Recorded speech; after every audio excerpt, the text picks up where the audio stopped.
Xiaomi Redmi Note 7 Pro officially বাংলাদেশে আসার পূর্বেই স্যামসাংয়ের Galaxy A50 ফোনটি এসে পড়েছে বাংলাদেশে, তাও অফিসিয়ালি, এবং এর প্রাইস রাখা হয়েছে যথাক্রমে 26,990 টাকা, অর্থাৎ 27,000 টাকার প্যাকেজে। আপনারা কি পাচ্ছেন এই ফোনে এবং এই ফোনটি কিভাবে কিনবে তা নিয়ে আজকে বিস্তারিত আলোচনা করব। তো ভিডিওটি অবশ্যই মিস করবেন না এবং নিচে লাইক বাটনে ক্লিক করে একবার শেষ পর্যন্ত দেখতেই থাকুন।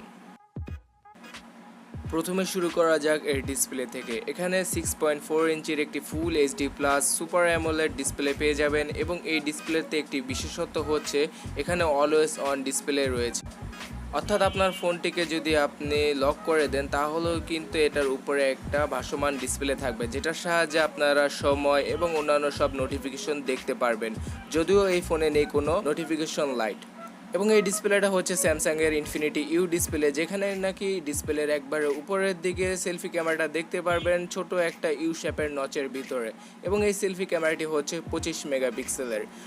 এবং আপনারা ভাববেন না যে শুধুমাত্র নামের জন্য 25 মেগাপিক্সেল ক্যামেরা দিয়েছে। এই 25 মেগাপিক্সেল ক্যামেরার অ্যাপারচার হচ্ছে f2.0 এবং খুব সম্ভবত এটা হচ্ছে স্যামসাংয়েরই কোনো একটা সেন্সর। তো ক্যামেরা নিয়ে যেহেতু আলোচনা করছি, তাহলে রিয়ার সাইডে চলে যায়। রিয়ার সাইডে আপনারা পেয়ে যাবেন তিনটি ক্যামেরা। এর মধ্যে একটি হচ্ছে 25 মেগাপিক্সেলের প্রাইমারি সেন্সর, যেটার অ্যাপারচার হচ্ছে f1.7, এবং অন্য ক্যামেরাটি হচ্ছে 8 মেগাপিক্সেলের আলট্রা ওয়াইড ক্যামেরা, এবং এই ক্যামেরার অ্যাপারচার হচ্ছে যথাক্রমে f2.2, এবং 3 নাম্বার ক্যামেরাটি হচ্ছে একটি ডেপথ সেন্সর, যেটা হচ্ছে একটি 5 মেগাপিক্সেলের ক্যামেরা। এর সাহায্যে আপনারা খুব সুন্দর পোর্ট্রেট মোডে ছবিগুলো তুলতে পারবেন, এবং আলট্রা ওয়াইড ক্যামেরার সাহায্যে আপনারা নির্দিষ্ট স্থানে থেকে আরও বেশি এরিয়া কভার করতে পারবেন দুই পাশের। এবং যথাক্রমে ফ্ল্যাশ লাইটটি থাকছে ক্যামেরা বাম্পের নিচেই, কিন্তু আপনারা পিছনের দিকে কোনো ফিজিক্যাল ফিঙ্গারপ্রিন্ট স্ক্যানার দেখা পাচ্ছেন না, এবং ফোনের সাইডেও কিন্তু নেই কোনো ফিঙ্গারপ্রিন্ট স্ক্যানার। তাহলে কি এই ফোনে কোনো ফিঙ্গারপ্রিন্ট স্ক্যানার নেই? আছে, এটা হচ্ছে ডিসপ্লের ভিতরে ফিঙ্গারপ্রিন্ট স্ক্যানার দিয়েছে স্যামসাং এবার আমাদের। হ্যাঁ, স্যামসাংয়ের 27,000 টাকা বাজেটের ফোনে আমরা পেয়ে যাচ্ছি আন্ডার ডিসপ্লে ফিঙ্গারপ্রিন্ট স্ক্যানার, এবং এটি হচ্ছে একটি অপটিক্যাল ফিঙ্গারপ্রিন্ট স্ক্যানার। তো আপনাদের বলে রাখি যে অপটিক্যাল ফিঙ্গারপ্রিন্ট স্ক্যানারগুলো কিন্তু স্ক্রিন প্রোটেক্টর, স্ক্রিন গার্ডের উপর দিয়ে কাজ করবে, কিন্তু আল্ট্রাসনিক ফিঙ্গারপ্রিন্ট স্ক্যানারে কোনো গার্ড বা প্রোটেক্টর কাজ করবে না, যেটা কিনা আমরা স্যামসাং গ্যালাক্সি S10-এ দেখে থাকি। তো এই ফোনে কিন্তু আপনারা স্ক্রিন গার্ড ব্যবহার করতে পারবেনই। তো এবার চলে যাওয়া যাক ফোনের প্রাণকে নিয়ে, অর্থাৎ এই ফোনের চিপসেট। এই ফোনের চিপসেট হিসেবে আপনারা পেয়ে যাচ্ছেন স্যামসাংয়ের নিজস্ব এক্সিনোসের 9610 চিপসেটটি, এবং এটি হচ্ছে একটি 10 ন্যানোমিটারের চিপসেট। তো এই চিপসেটটি 10 ন্যানোমিটারের হওয়ায় এটা কিন্তু অনেকটাই পাওয়ার এফিশিয়েন্ট, যেহেতু এই ফোনে 4000 mAh ব্যাটারি থাকছে, এবং এই ফোনের চিপসেট যেহেতু মাত্র 10 ন্যানোমিটারের, তাহলে আপনারা বুঝতেই পারছেন এখানে ব্যাটারি ব্যাকআপও খুব ভালো পেয়ে যাবেন। এবং এই চিপসেটের মধ্যে 4টি কোর হচ্ছে 2.3 গিগাহার্টে ক্লক করা, এবং বাকি 4টি কোর হচ্ছে পাওয়ার এফিশিয়েন্ট কোর, যেগুলো হচ্ছে 1.7 গিগাহার্টে ক্লক করা।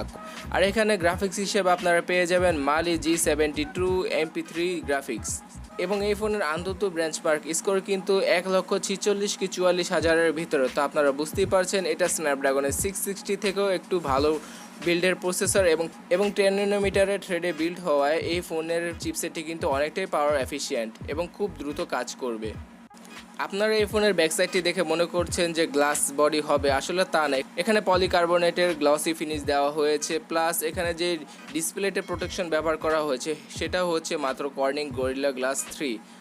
যদি গরিলা গ্লাস 5-এর ইউজ করতো তাহলে আমি মনে করি যে বেটার হতো আরও। তো এর দ্য এন্ড এর ব্যাটারি সম্পর্কে তো বলেছিলাম, 4000 mAh ব্যাটারি পেয়ে যাবেন এখানে, এবং এর মাধ্যমে আপনারা 9 থেকে 10 ঘন্টার SOT পেয়ে যাবেন, এবং নর্মাল ইউজে 1 থেকে 1.5 দিনের ব্যাটারি ব্যাকআপ পেয়ে যাবেন। এবং এই ব্যাটারিকে চার্জ করতে থাকছে 15 ওয়াটের ফাস্ট চার্জার। হ্যাঁ, এই ফাস্ট চার্জারটা আপনারা বক্সের ভিতরেই পেয়ে যাবেন। আর এই ফোনটি কিন্তু ডুয়াল ভোল্টেজ সাপোর্টেড, অর্থাৎ আপনারা একই সঙ্গে 2টি 4G সিম ব্যবহার করতে পারবেন 4G নেটওয়ার্কের আন্ডারে। প্লাস এই ফোনে আর রয়েছে কিন্তু ডেডিকেটেড সিম স্লট, অর্থাৎ 2টি সিম এবং একটি মাইক্রো SD কার্ড একই সাথে ব্যবহার করতে পারবেন। আর বাংলাদেশে শুধুমাত্র 4GB এবং 64GB ভার্সনটা বর্তমানে পাওয়া যাচ্ছে, এবং যার দাম রাখা হয়েছে 27,000 টাকা। এবং এই ফোনের কালারের কথা বলা যাক, এখানে আপনারা 4টি কালার পেয়ে যাবেন, ব্ল্যাক, হোয়াইট, ব্লু, কোরাল। আর হ্যাঁ, এই ফোনে কিন্তু রয়েছে Type-C পোর্ট। হ্যাঁ, USB Type-C 2.0 পোর্টটি রয়েছে এই ফোনে, প্লাস এই ফোনে আপনারা পেয়ে যাবেন NFC-র সাপোর্ট। অ্যাট দ্য এন্ড চলে আসা যাক এই ফোনের অপারেটিং সিস্টেম কোনটি থাকছে। এই ফোনের অপারেটিং সিস্টেম হিসেবে থাকছে out of the box Android Pie 9, এবং এটা কিছুটা কাস্টমাইজ করা স্যামসাংয়ের One UI এর মাধ্যমে।